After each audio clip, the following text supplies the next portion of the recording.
Magandang araw sa lahat and welcome back to JC Katanang Vlog. So ngayong araw nito guys is nagbabalik na naman tayo sa another travel vlog from this channel. And nandito tayo ngayon sa Pigeon Resort kasi dito kami magse-celebrate ng birthday ng mama ko. Actually kanina pa kami nandito, bumalik lang ako sa motor para kunin tong damit ko kasi ito si Ina hindi nagdala ng damit kasi nga raw mainit. Kaso nga lang ngunit subalit dapat ay nainganyo siyang maligo dahil ang dami ding naliligo at mukhang nainitan din ako. So maligo na lang kaming dalawa. So hindi siyang dalang damit. Yung damit na dala ko, siya na lang susuot. Ito na lang sinuot ko ngayon ang babasahin ko maya maya. So sa hindi nakakaalam, ang Pigeon Resort is located nga pala sa Palimpinan, Valencia, Negros Oriental. Ang entrance fee nila is 100 pesos only and may marerentahan din kayong mga cottages o di kaya ito kano pinadaanan namin. So sa mga cottages, itong may 4 na cottages yung sa amin na rentahan is nasa dulo. Nagkakalaga ng 600 pesos. And kung dalawa lang naman kayo o 3 o 4, pwede na kayo mag tables and chairs dun sa may kanilang bar area. So ngayon is matapos na namin kainin ng aming pananghilian at nag happy birthday. Hindi ko na makita sila mama at si papa. Sabi nila naligo na dito sa pinakamalaking pool na pinakamalapit sa amin at puntahan natin. At ayan, naligo sila kahit natirik na yung araw. So okay lang naman sila. Ito pa si Fritz, dinidescribe kung gaano kalalim ang pool. At ayan, ang daming naliligo dito guys na mga estudyante. Kasi Sabado ngayon, walang klase. So ganyang kalalim dito guys. Ayan, sinisida ni Fritz. At ito si Papa, ewan kung ba't tumatalon na siya. Hanggang dibdib lang naman niya ang tubig. Pero doon sa may pinakagilid guys, sa other side nito, medyo malalim na kasi paslant yung nila sahig ng kanilang pool dito. So ayan, tirik na yung araw. So mamaya is may ligo na kami pag medyo na dito, hindi na mainit. So balik muna tayo sa cottage and pupuntahan natin yung ibang pool dito. Itutur ko kayo. Pero bago ang lahat is i-flex muna ko sa inyo ang pamangkin ko. Ito si Prince. Ayan, chillax ang sa duyan. Habang ito naman si Daniel, sinusubuan ng mama at papa niya. Sana all, ayan, kala niya pagkain siguro itong camera. Ito naman si Amira, kinakain ng kanyang sweet corn na dala-dala. Pero pagkatapos yung kumain, ayan, ready na si Amira magtampisaw sa kids pool nila. Oh, ayan, mababaw lang yan guys, hanggang dibdib lang niya kasi may salbabida siya. So ayan, sinampulan agad ang slide. Ayan, pasikat ka. Hindi naman pahuli si Fritz.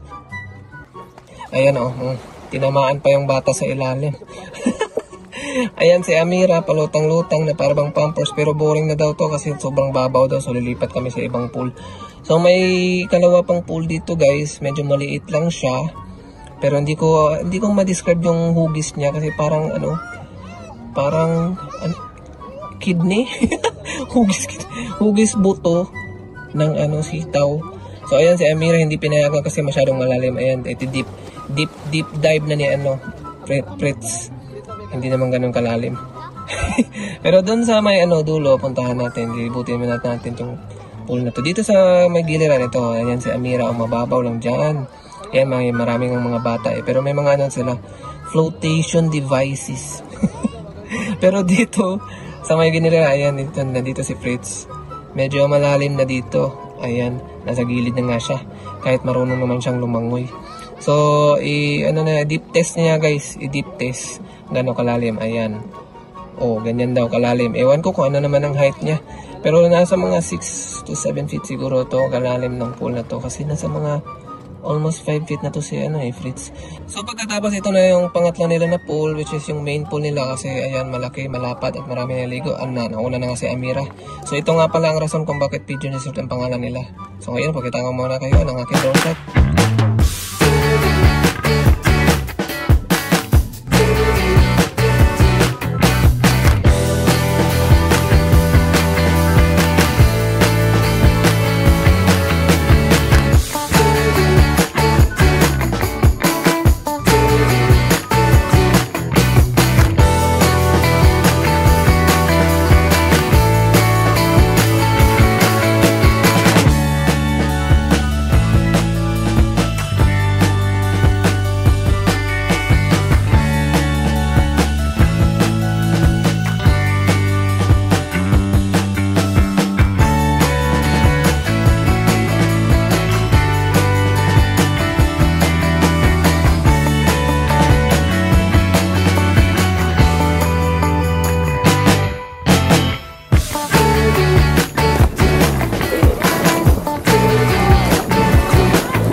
salamat sa panonood and sana i-enjoy nyo ang ating travel vlog dito sa may Pigeon Resort. And shoutout nga pala sa mga kabataan na ito, magkaklase nga ba sila o kabarkada. Napaka-cooperative kahit ilang ulit na take na. Shoutout sa inyo, maraming salamat. And abang-abangan sa sunod na video, another gala na naman sa another resort sa lungsod ito ng Dawin. So see you guys next vlog.